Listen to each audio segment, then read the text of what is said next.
So you got the green light from your doctor to travel. That is fantastic news. But, getting that okay is really just step one. It's the starting line. Let's dive into everything else you need to know to make sure your trip is safe, smooth, and that you feel totally confident from start to finish. Wow, that's a powerful thought, isn't it? And it's so true. Because the biggest risks when you're traveling, especially for seniors, they're not the obvious things. They're sneaky, they're subtle, tied specifically to that unique environment of being on a plane. And they can turn a dream vacation into a stressful emergency real fast if you're not prepared. And that's the big question, right? What are those critical risks that might not even come up in a doctor's visit? Well, that's exactly what we're going to break down. Think of this as your insider's guide, the stuff that's going to help you ask the right questions, pack the right things, and travel with total peace of mind. Okay, here's our game plan. We'll start with the hidden dangers of flying. Then, we'll cover all the important medical prep you need before you go. From there, we'll tackle navigating the airport and the plane itself. Then, how to stay healthy once you've arrived. And finally, we'll wrap it all up with a simple action plan. Let's jump in.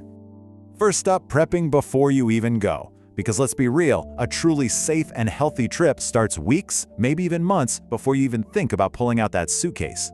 We're going to look at the groundwork you need to cover, especially when it comes to money and medications.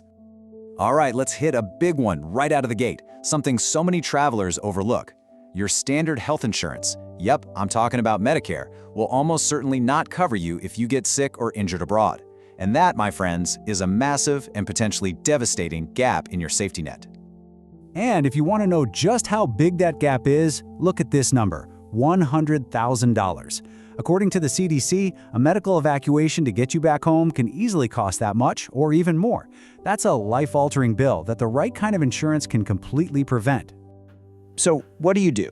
Here is your checklist. You've got to find travel insurance that's specifically designed for seniors. Make absolutely sure it covers pre-existing conditions. That's non-negotiable. And most importantly, emergency evacuation. And here's a pro tip.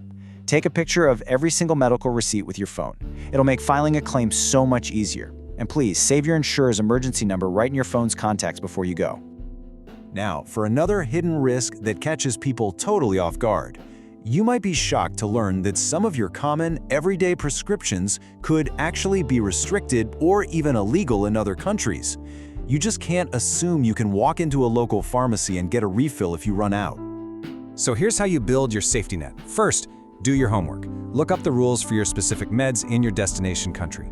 Second, get a detailed letter from your doctor listing the generic names and your dosages.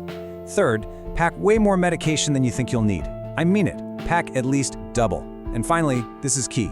Talk to your pharmacist. Work with them to map out your dosing schedule for the new time zone. Okay, you're all prepped. Now it's travel day.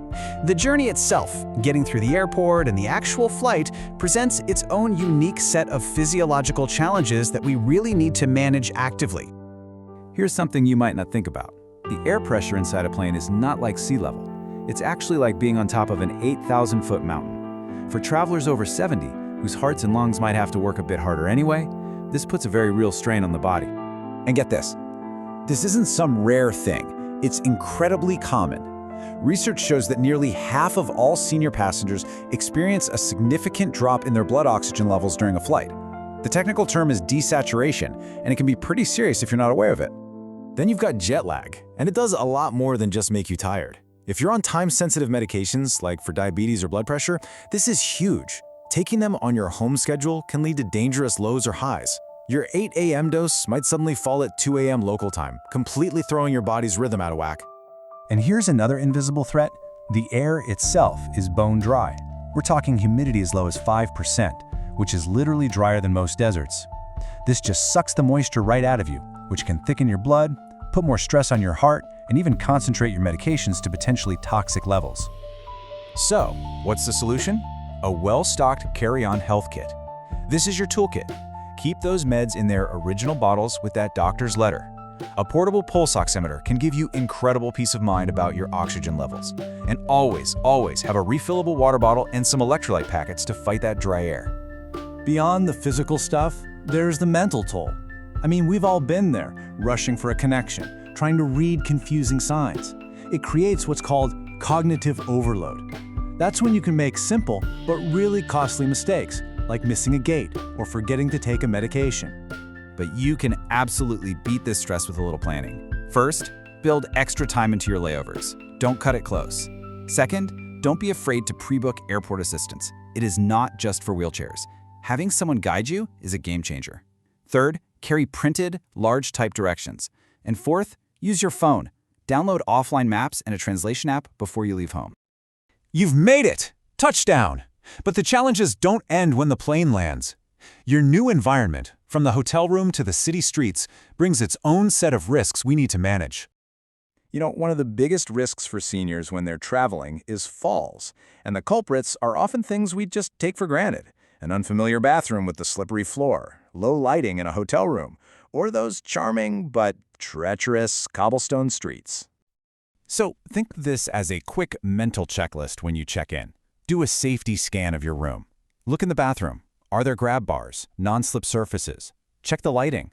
You might even want to pack your own non-slip slippers or a folding walking pole for extra stability outside. A few small adjustments can make a world of difference. Finally, let's talk smart habits. To help avoid stomach issues, start taking probiotics a couple of weeks before you leave. And when you're there, stick to hot, cooked foods if you're ever unsure. To beat jet lag, get outside in the daylight as soon as you can. It helps reset your internal clock. And for personal safety, travel in groups when possible, and just be aware of your surroundings. Okay, we've covered a lot of potential risks, I know, but the goal here isn't to scare you, it's to empower you.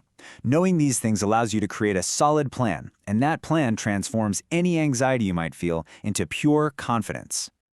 So let's boil it all down. If you remember nothing else, remember these 3 things.